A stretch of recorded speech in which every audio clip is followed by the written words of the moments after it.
สบายดีพี่น้องมีซิมเบอร์เพียงของไอ้ไพ่พุ่งทอดเนาะเอาที่เธอสบายใจผมนะไปยาว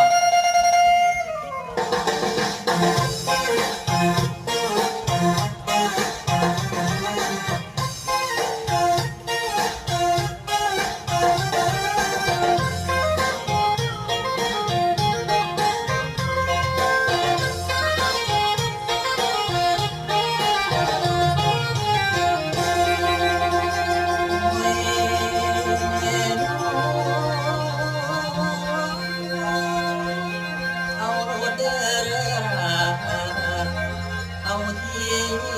สบายใจขันสิไปน้ำเขาบ่ห่วงหยังหรอกทางไปขันแปรตาย